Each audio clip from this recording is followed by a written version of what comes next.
everyone, it's Editing Koala, and I just wanted to jump on here real quick to let you know that the video you're about to watch was actually filmed in September 2021. But because of life, I had to postpone actually finishing the video until now. But I did get a chance to talk to Christelle a couple of days ago, and I just wanted to give you a quick update. And she is about to finish her PhD program this summer. She'll be defending her thesis. And so that's super exciting, but I just wanted to give you that little update because it's been so long since this was actually recorded. But anyway, without further ado, I cannot wait for you to hear this interview with Christelle. Bye!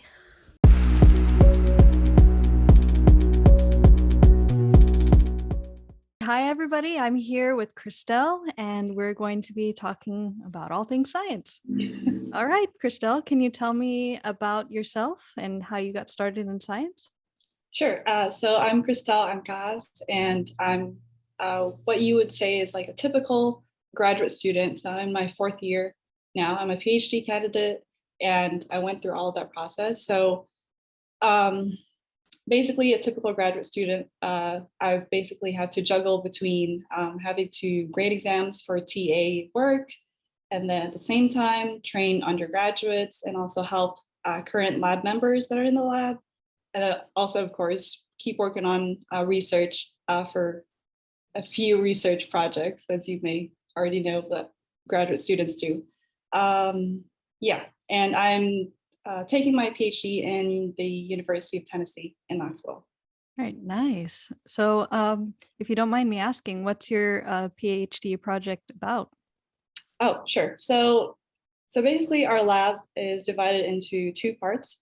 So on one hand, we design liposome systems and then we find different triggering systems to be able to disrupt those liposomes for drug delivery applications. But that's not what I do. So I do the other side where I study lipid metabolic labeling. There's just this missing, what do you call this, like research topic. So you know how there's a lot of research going on with trying to detect DNA, RNA, and other biomolecules, but the field of lipids has just been really lacking. So what I do is I'm an organic chemist in training. So basically I synthesize and characterize unnatural lipid precursors. And then once I synthesize those in the lab, I can then take those compounds and then feed it to cells, live cells, and then just let the cells do all of the work by converting those compounds into lipid products. And then now I would be able to track those lipid products because they're unnatural. So it would have that chemical functionality that allows me to distinguish it from the natural lipids. And then what I can do is it's just a collaborative effort because I have to go to a microbiology lab where I do experiments. And then on another day, I go back to the research lab, organic synthesis, and then I could also do some analytical chemistry, sending some samples for lipidomics using mass spectrometry. I believe that it allows me to develop a good set of skills for different types of techniques. Yeah, absolutely. I didn't go through a PhD program. I went through a master's, but definitely the skills that you learn during your program can be transferred to other things, and you're always doing so many things as a graduate student. So I definitely see what you mean there.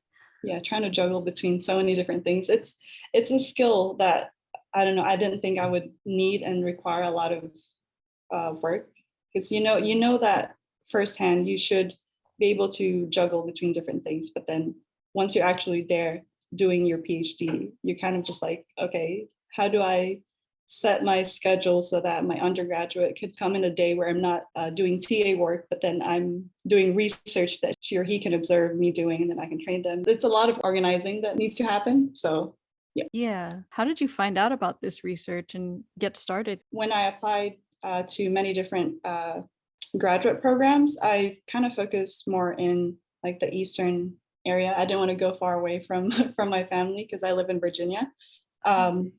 And then when I went through all of the research like groups in University of Tennessee, I was really only interested in two research labs that that basically applies organic chemistry for biologically relevant questions.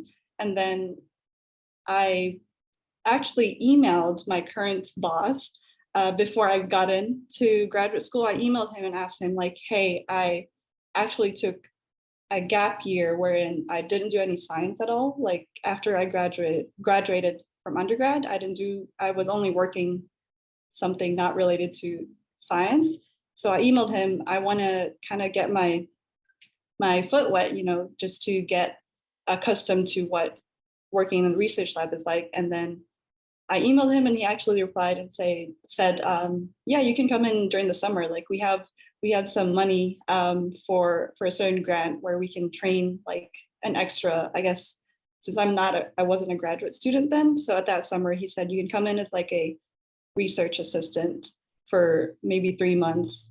And so I did that. And then when it came to the decision of what lab I should stay in for grad school, when I actually decided to go to UT, I actually still decided to remain in that lab and not look for look for another lab. So I guess to answer in a short way is that I emailed 2 different PIs, and then that one PI whose lab I was also interested in replied and then gave me this opportunity. And then it turns out that I actually loved the nature of the research that they're doing. And so that's how I ended up still in this lab after 4 years. So That's great. Yeah, I know for myself, I feel like I got pretty lucky when I found my PI. I wasn't in his lab as an undergrad. I had just taken a couple of classes with him, but we had kind of developed a rapport during that time. And so, yeah, I felt definitely really honored when he asked me to join his lab. And I had no lab experience really at that point. Yeah, I mean, so we have to get trained at some point, right? Like even if you get trained in doing certain lab skills and then you go to join another lab where you think it only requires that type of skills, but then you actually learn new things and you're like, I've never had experience with this kind of techniques before. But then I guess that's why we're scientists. We keep learning every day. Yeah, that's one of the things I love about science is that we get the chance to keep learning new things every day. How did you find your passion for STEM in the first place? Was there some experience that you had that really So defined that moment for you? like a eureka moment, like, Yeah. oh, I want to be a scientist. Hmm. So when I was a child, I had no, just kidding. so so I'm not sure if there really was like a defining moment where I decided like I'm gonna be like Marie Curie one day, or I was like one of those kids who always just did well in like the math and sciences and like did well with like schoolwork and then liked those subjects. Opportunities just start to show up and then you get curious and then you try those things and then you're like, actually, maybe I'm actually good at asking questions or like being curious and then constantly learning. So that's probably why I'm doing like what normal scientist would do. But obviously, I'm still a baby scientist. And I guess a second answer to that question is so I remember vaguely like I had these, or like our parents had these books. They're kind of like encyclopedias, but they're mostly about science. They're called I Wonder Why books. I don't even know if they still publish them, but this was when, so I grew up in the Philippines. This was in the Philippines. And then I would constantly go back and grab those books. I was like 10 and like read over like just random facts and keep learning new facts about science or just anything about the world. But that's, I guess, more when I was a child. Yeah. That's so cool. Yeah, I've never heard of those books, but I read things that were kind of similar to that. I think I had like a highlights book of tell me why, or something like that. It was Yeah. science questions. Yeah, it was kind of like maybe there were different sets. There was like tell me why, I wonder why, and just a bunch of random facts about the world, like the most dormant volcano or like I don't know, just yeah, but there wasn't really a defining moment of, I guess just curiosity, you have to be curious to be a researcher, right? So Definitely. What do you love the most about what you do? ooh, being able to ask questions. It goes back to being curious. being able to ask questions and at the same time being able to do the experiments that you think will answer those questions, right? So I think what I love the most about being a graduate student in like the academic setting is the freedom to be able to do the experiments, to be able to answer those questions that I want to answer. And also, I'm just like really grateful to be at an institution that has all the resources that I would need to be able to answer those questions. So freedom to be able to answer those questions, and also, I guess, flexibility. You know, as a lot of graduate students know, like there's this sort of flexibility in our schedule where you can leave at like a random time, like 2 p.m., like go get coffee, get a break, and then come back at 7 p.m. and then stay until 9, maybe just to finish an experiment that you had to leave and was going to run for 4 hours anyway. So, you know, there's that sort of flexibility. And then just being able to be your own boss, because in a sense, you're kind of motivated to do your own thing. And then no one's really there to tell you to be there at like certain hours. So you can just leave and then come back on a weird hour and like a Saturday. So, yeah. Yeah, I love the flexibility in graduate student schedule too. That was one of the things that I really loved as well. So It's like I a totally sigh of relief. It's like, Mhm. oh. I know for me, I really struggled sometimes, especially in the beginning with the long hours of Mhm. working in the lab. How was that for you? Oh, don't talk to me about long hours. Just kidding. So there was a point where I actually did stay for like maybe until 10 p.m. in the lab. And that was because I had to, right? There's a certain protocol that is kind of time dependent and time sensitive. And then you don't want your like lipids to degrade, you know. So and then you're dealing with biological studies. So you kind of have to go with your experiment instead of the other way. And then it's hard because there are times where you plan and schedule different things at certain days, but then you still are required to go back at certain weird hours in the lab. And then I also want to tell the story. So on Saturdays, there's like in the fall, there's football games. And then during football games, there's the rule in campus where you can't park anywhere on campus. So you have to park either downtown or you have the option to obviously pay the football parking thing, which is very expensive. And then on Saturdays, I think this happened a lot last year, where I have to do cell studies, and the schedule just so happens that I do the experiment within a span of 3 days, not like continuously, obviously, but in a span of Yeah, 3 days. And then it just happens if I start on a Wednesday or Thursday, Friday, it would go over on a Saturday. And so I would be driving to like downtown parking and then like walking to campus and then just to basically like culture cells for like 30 minutes and then leave. So that often happened to me. And not because of like, obviously sometimes bad planning, but then no matter what you do, you can't avoid having to like go to lab at a certain hours. That it's kind of weird working hours for some people, but I was really only there to do 30 minutes worth of work, but I still had to go and then park somewhere far away, walk like in the cold. So there's these like small things that does require, that comes along with being a researcher. So yeah. yeah. My school didn't have a football team, so I never dealt with anything like that. That was a common occurrence for me last year. Like thankfully this year I didn't have as much cell studies, besides the fact that I could do it in the summer, but then it's fall again. So I have to think about scheduling really well and then being wise about scheduling so that I don't have to go through that, like, I don't know, tiring process of working in the cold, walking in the cold. Yeah. How cold does it get over there? I've never been to Tennessee. So it doesn't snow as often as like in the north, like Maryland or like Chicago, obviously, but I don't know, like 50s, like even 74 degrees to me is like cold. Like people are like, what?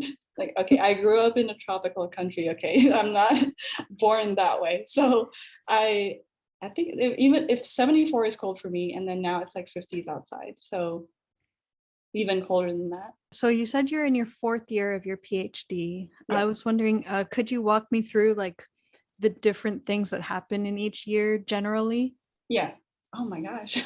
Yeah. So to answer your question, so the first 2 years, you're required to take the minimum amount of classes for your focus. So my focus is organic chemistry. And then besides that, we're also required to take, I think 3 or 4, I can't remember, other chemistry classes that are not related to your focus. So I took like a inorganic chemistry class, a graduate level, and then like an analytical one.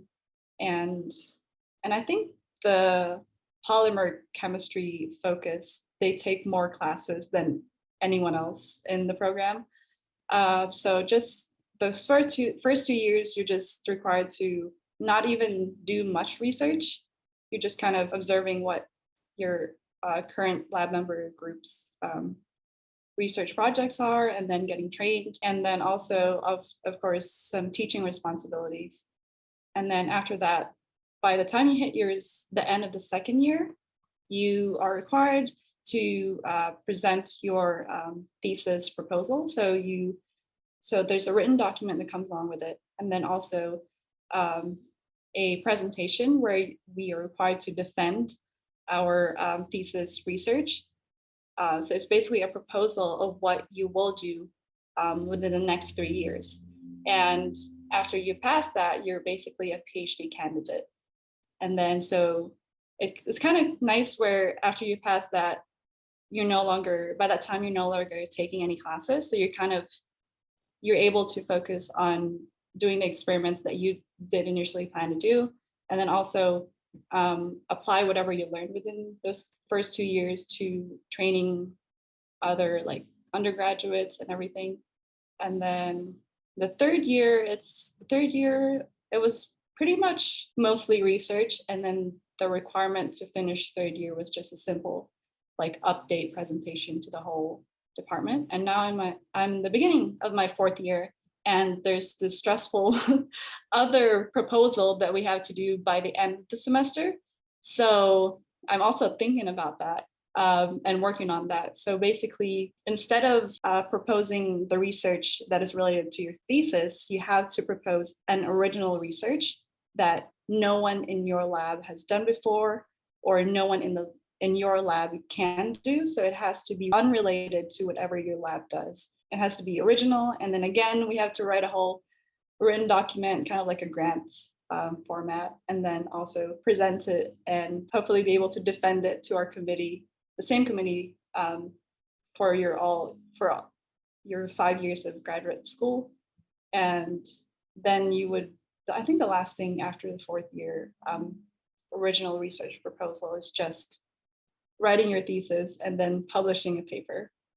So yeah, I'm in the beginning of my fourth year, and it's kind of stressful. So.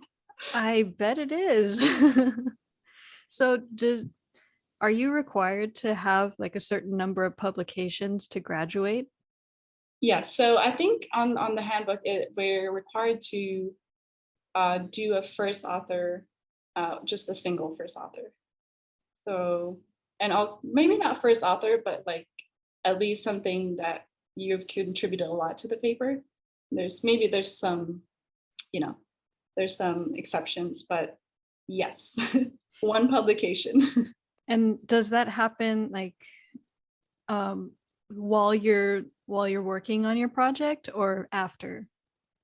So there's been some cases where a lot of people are fortunate and able to publish and their papers be accepted even before they finish 5 years of graduate school. But for some people, they're in the middle of like writing a manuscript, for example, and then are thinking of publishing it or submitting it first, and then their PI or their committee are in knowledge of that, and then that would be some like the sort of exception if they are planning on doing that, and there is proof that they are going to submit that soon and then graduate. So Does that make sense? Yeah, it does make sense. Okay. Yeah, I guess we've kind of talked about this a little bit, but it sounds like we're both in the middle of writing manuscripts right now. Right, right. And so, yeah, that's been kind of a stressful process for me, at least, going back and forth with my PI. Are you working on something that you did for your master's? Yeah, it's a piece of my master's project. Right now, I'm working on something where I have the bulk of the results done, and I'm just like, actually yesterday I was in lab like analyzing the just um, finalizing some results. There's already a draft of the paper, but then it's kind of like adding more to the results. So are you working on just the writing process? Yeah, for this one, it's just the writing. I did the work for this actually a few years ago, so it's been kind of Oh, is weird it? to go back to it Oh, okay, and that's have to like interesting. remember things. So So, most of the results are done, and then you're just in the writing process. yeah, the results are Uh, pretty much done. and now just writing it up is another struggle on its own too. Yeah, I've been going back and forth with my PI for a while, and I think after this next draft, then I'll be ready to send it to the other collaborators on the paper. And then, A yeah, and then hopefully, soon submit it to a journal. yay. Okay, I'm excited. I don't know. Is it too early to be excited? I'm just motivating you. Oh, thank you. I appreciate it. I don't know. My PI has been really encouraging, and I mean, I'm lucky. My PI has been amazing, but I don't. I guess I've been getting in my head so much recently, and like, oh my gosh, this is gonna suck. It's gonna come back like all red and marked up, Oh my gosh. and so far so good. It's kind of weird. I mean, you don't want to think too negatively, you gotta have, you need all the positive vibes, Definitely. in And order to keep going. So yeah, and my PI has been very encouraging, and I'm really grateful for that. How has your experience been with your PI and just lab culture? my PI actually doesn't spend a lot of time in the lab, and what he actually focuses on is like delegating tasks and then like having really structured group meetings and individual meetings. And then he does a lot of writing. Like he writes grants, like so many grants per semester. I don't know how he does it, but I guess that's what he's been doing for a while now. So I guess it's normal for him. So he doesn't spend a lot of time in the lab, but we do get most of our training from past graduate student or older graduate student members, so that we can also pass those techniques on to new group members. He's pretty good at like kind of making a lot of us like collaborate together, because as I mentioned before, I do something different from a lot of the other people in the lab currently does. But that also means that I know some techniques that they don't know, or they know, or vice versa. So then they would come to me for help for just a random question. Or then if I was like about to do a future experiment, but I don't know how to do it, but it's really related to what they're already doing, then I would go to them for help. So yeah. That's good. So you feel like everybody gets along pretty well and is very supportive? Yeah. And it doesn't happen, like just spontaneously. It comes with, I guess, time, because you have to develop relationships within your group. That only happens if you like constantly communicate with them. If something goes wrong with your experiment, or if you're struggling, I don't just rely on my own or talk to like my parents if they can't even understand what I'm doing. So like the first people that I would go to and complain about research problems is my group mates, and then they would be able to understand the struggle, and then maybe even suggest what to do next, even though what I'm doing is not related to what they do. We didn't really start off as like a really close knit um, group, and a lot of people come and go, and then a lot of old students leave, and then there's new people. So I think really to be able to foster the tight knit relationship comes with communicating with your struggles in research, because then that's how they can kind of relate, you know? Yeah, definitely. You mentioned your parents. Mhm. Does anyone in your family do science? So I wouldn't consider it research, but my mom is a chemistry high school teacher. Okay. So, um, so basically, I guess the love of chemistry, I guess, came from her. And then my dad is an engineer. Okay. So, yeah, and I don't think I have relatives who are like scientists. So, yeah, I guess, Okay. I guess first generation. That's cool. Yeah. Yeah, that's kind of the same for me too. Oh, My really?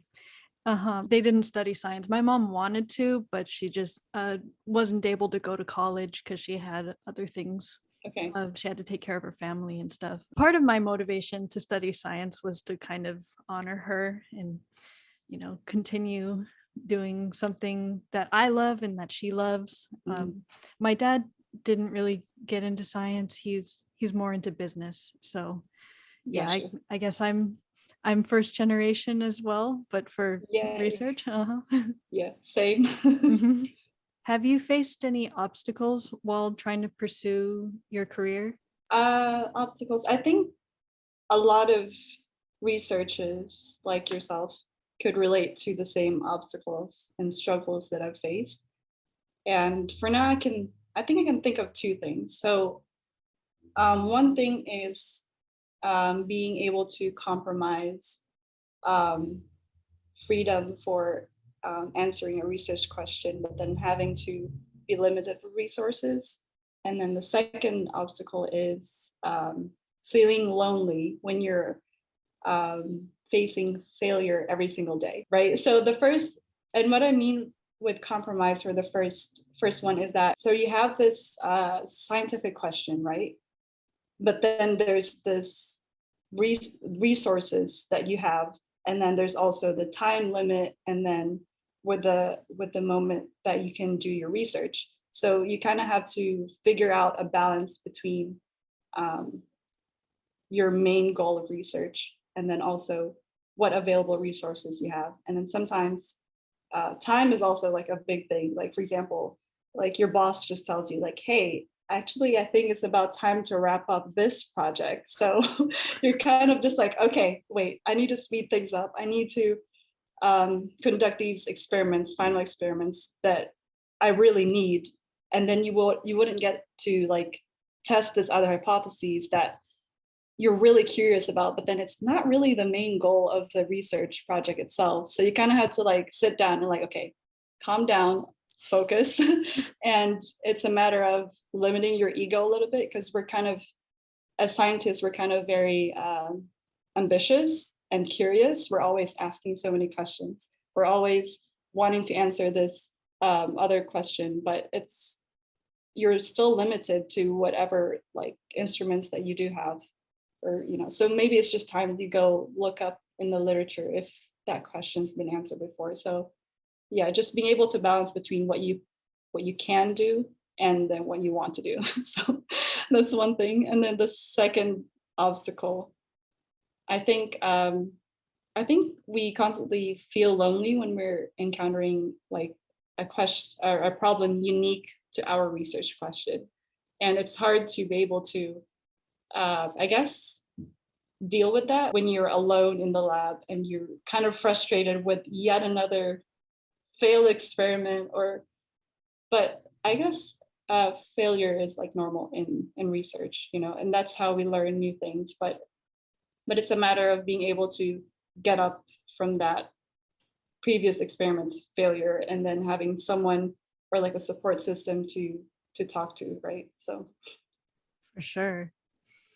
Yeah, I think one thing I mean, this pandemic has been horrible in so many ways, but one of the yeah. things that I think has been really encouraging is seeing science be able to push forward because finally there are resources being allocated towards science. Yeah, you're right. Yeah, it is the resources, and sometimes it makes me think of um, other like lab groups in other institutions or other countries where like trying to answer like really relevant and important questions, but then they're still limited to how much like funding like the government like provides, or just are they even those grants themselves, or is it even like enough to cover whatever instruments, resources, like things they need to complete that research. It makes me realize that I am like blessed to have all my resources, and it's just a matter of using them efficiently. So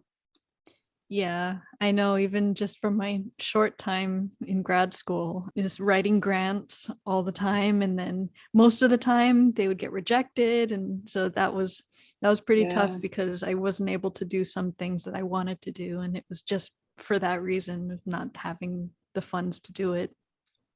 Oh, yeah, I've never had to like submit a grant, and then I don't know, how did you I guess recover from that, like having a scientific question that you wanted to get asked and you worked so hard on this grant, but then having it rejected, but you'd really need that funding, right? So Yeah, for the grants that I did apply for, I applied to so many and got rejected. And I mean, I guess it's kind of similar to all the experiments that fail. It's just getting up and trying again.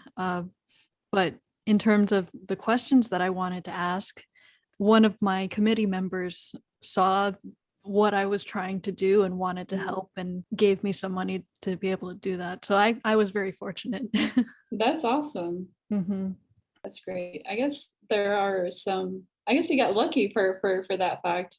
I really did. Is UT a very diverse university? So in terms of like just the undergraduate like population, it's pretty low in terms of diversity.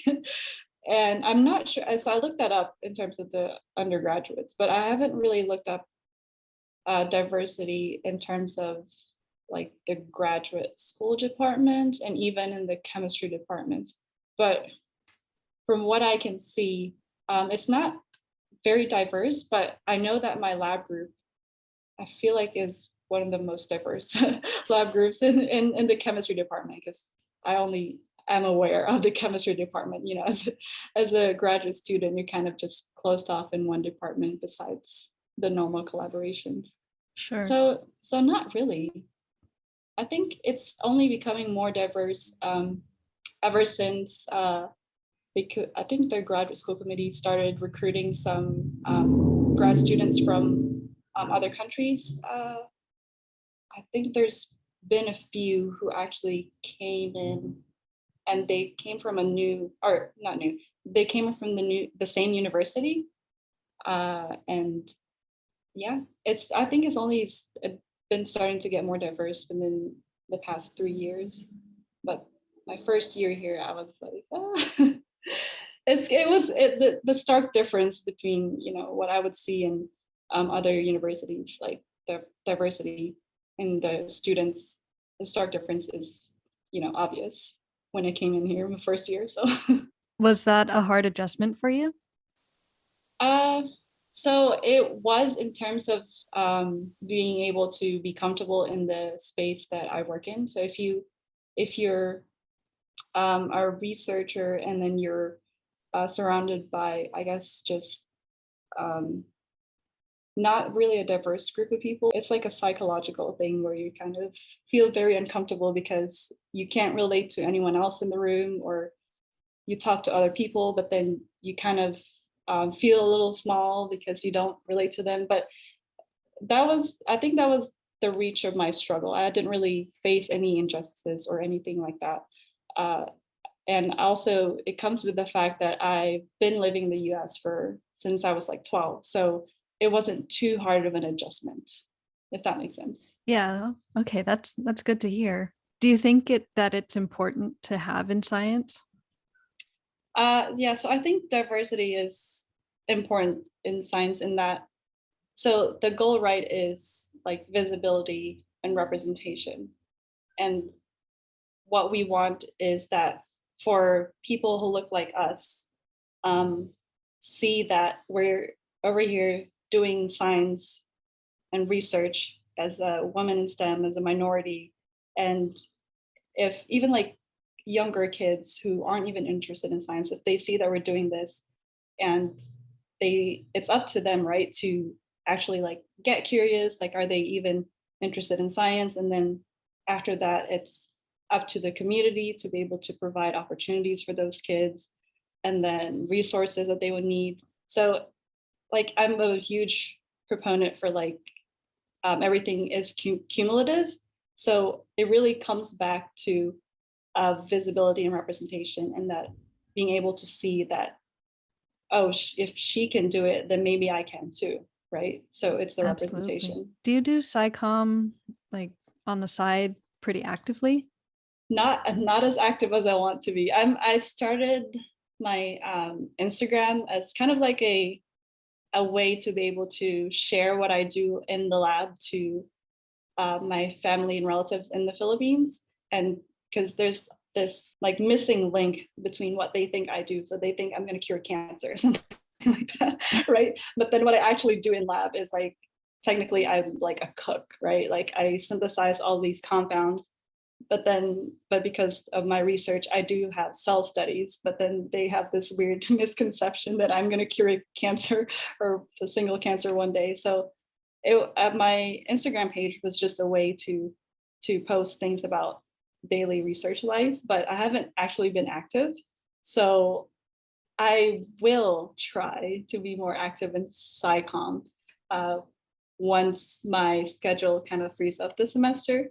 Because Sure. again, the goal is to be able to share to people who don't really know what I do, just to be able to tell them like, this is what I look like.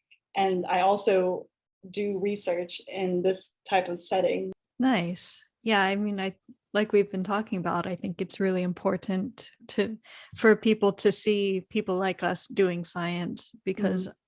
I I know for myself, I didn't really have that many role models, at least that I knew personally, that did science or research. So it didn't Yeah, really seem like it was an option, I guess. I can actually relate to that. That would have been also my answer, where I didn't really grow up seeing or having this like vision of a person. Like my aunt was a doctor and my aunt was a researcher, and then I wanted to be like her because I saw her. So it just so happens that we got curious in science, and then now we're doing this type of work. And then now it's kind of up to us to be visible and kind of inspire other people, because then they wouldn't know that we exist if we didn't show up in like social media or like tell other people that we exist, right? Definitely. Who are your role models? Role models. Hmm. So again, I don't really have like someone related to me that I've always like looked up to, but I really respect a lot of like SciComm people that I see on Instagram, like yourself, Oh, who thank are you. just, yeah, so who are just really, I guess, vocal about the fact that we need more diversity in STEM. Also, I guess showing like the human side of researchers, the fact that you're kind of open and then posting regularly on Instagram, and then also sharing knowledge about science and what you do. Another person that like I'm that inspires me is, I don't know if you know Dr. Carolyn Bertozzi. She basically pioneered this bioorthogonal chemistry. So I really look up to her, and then she's like an amazing speaker as well. So I just watch a lot of her lectures on YouTube and um, read a lot of her papers. So yeah, I'll have to look into her more. That sounds yeah, really interesting. yeah, Bertozzi. So, do you have any passions or hobbies outside of your work? So we need that, right? Yes, we we do. can't we can't just be doing like science and bench work sometimes, or else we kind of go crazy. Hmm. So I try to go to salsa classes every Wednesday. I try not to miss one unless I'm doing something in the lab. So salsa, and I think so social dancing, but that's kind of minimized ever since the pandemic started, because social dancing, we need to be social distancing. Sure, So yeah. it's kind of been limited, but thankfully like mostly everyone I know in the social dancing scene are like vaccinated, and then everyone's being safe. So that's what I normally do. outside of science. I like to dance. That's so cool. And you Uh, you dance as well, right? I've seen your videos of like you doing ballet on your Instagram page. yeah, I started doing ballet about a year ago, and Oh, really fresh. That's yeah, I didn't really have very many opportunities to learn dancing when I was younger, and so I was really fortunate that the place where I work started offering dance, and so I started taking classes there, and I can get a little bit of a discount. yeah, we need that physical exercise. It's just something physical. Yeah, so I've been taking ballet for about a year, and then I just started taking jazz about a month ago. Whoa. Are you taking like so ballet, hip hop, jazz, hip Uh, hop? No. Zumba. Hip hop's a little different, but I did Okay. take a hip hop workshop like 2 weeks ago, and that was really fun. That's nice. Yeah, Hmm. I think I did ballet when I was like 7 or 8, but that was also only for like 2 years.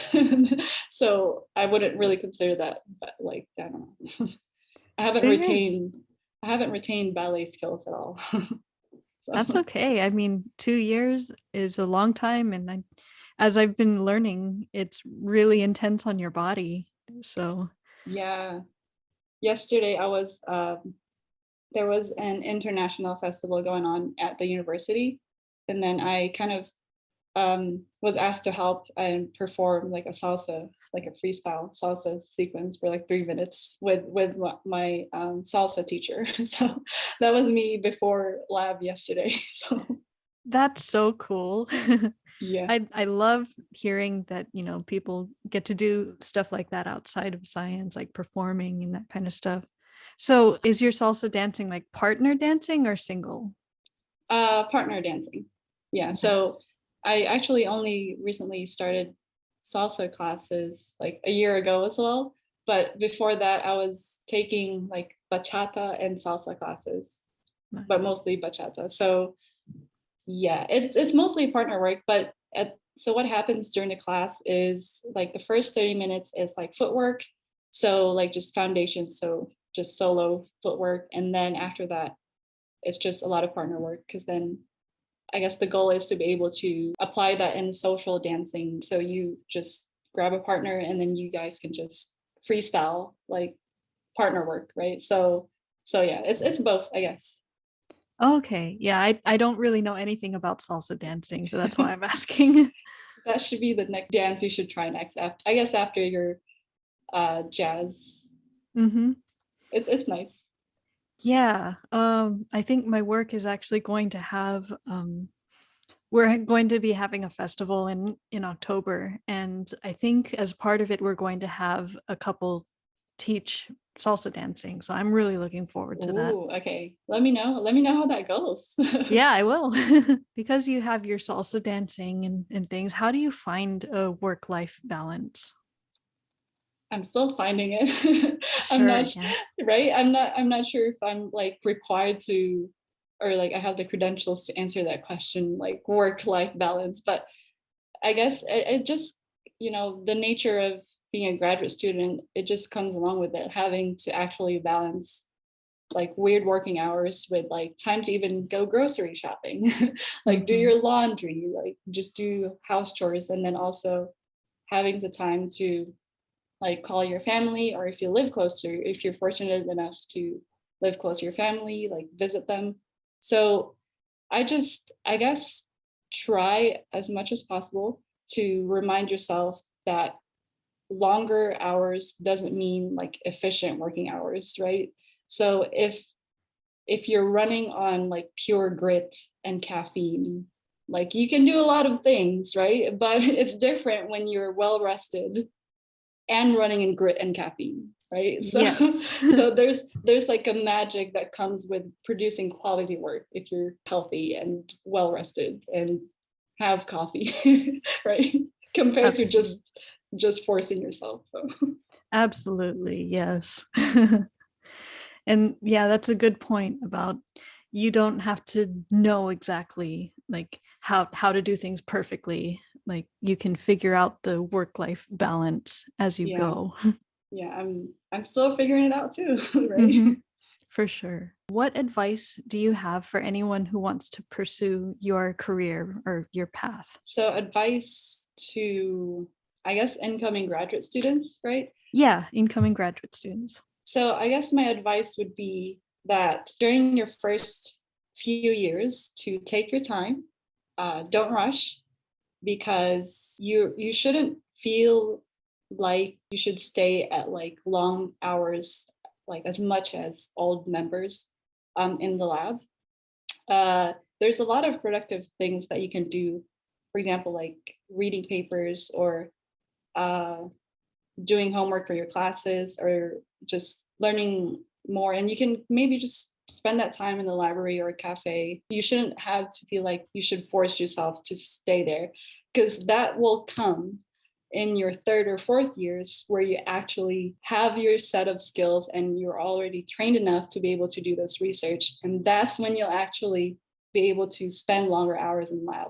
So you don't, I advise them to not burn out like earlier on, right? Because like a PhD um, is like a marathon, as we all know. It's not like a sprint where you just try to do as much work as you can.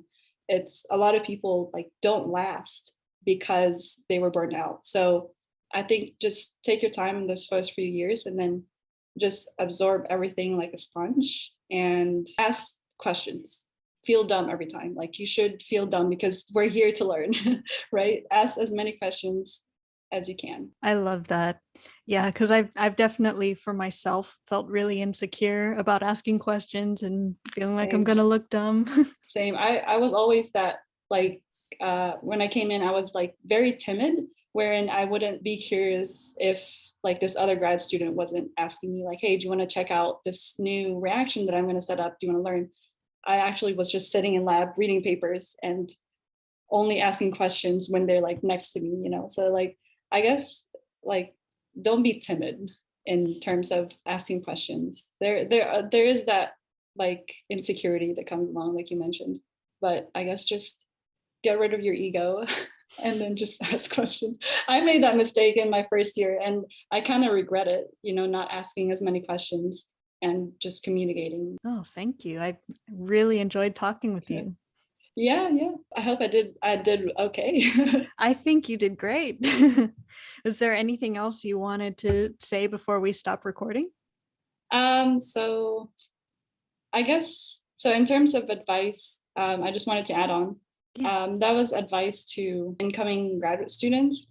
But it kind of hits close to home because my sister, I have a younger sister who actually just started graduate school this semester, and she's kind of struggling with having to deal with a bunch of information being handed to her all at the same time. So I guess my advice to like current graduate students in their first year or even baby scientists like myself in their fourth or third year in the graduate school is to just take a time for a breather and kind of, if you're feeling overwhelmed, ask yourself why you're here in the first place. You know, we're here, we all have a purpose in this world, right? And then our job as scientists and researchers is to be learners. We're constant learners, so we're always asking questions. So just kind of being able to take a step back and then ask your why, and then being able to fill in that purpose, I think should help, hopefully, um, behind those like setbacks that you're facing in grad school. So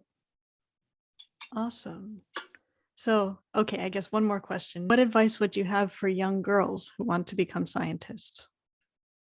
advice for young girls who want to be scientists. So I know that we face a lot of like sexism and like ageism and like, you know, there's this misconception that because we're girls we're limited to only doing certain things, right? But this is proof that like Kaala and I are here right now, that we're women in STEM and we are researchers and scientists who actually love what we do. And that only came from, I guess, being curious enough and asking as much questions as possible, and then also asking for help when we need it, and not being afraid be curious, right? Where can people find you on social media? Yeah, so I have a chemistry Instagram, which is what I call a Chemstagram. It's called Chemistelle, from my name, Christelle, and then chemistry. So it's CHEMISTELLE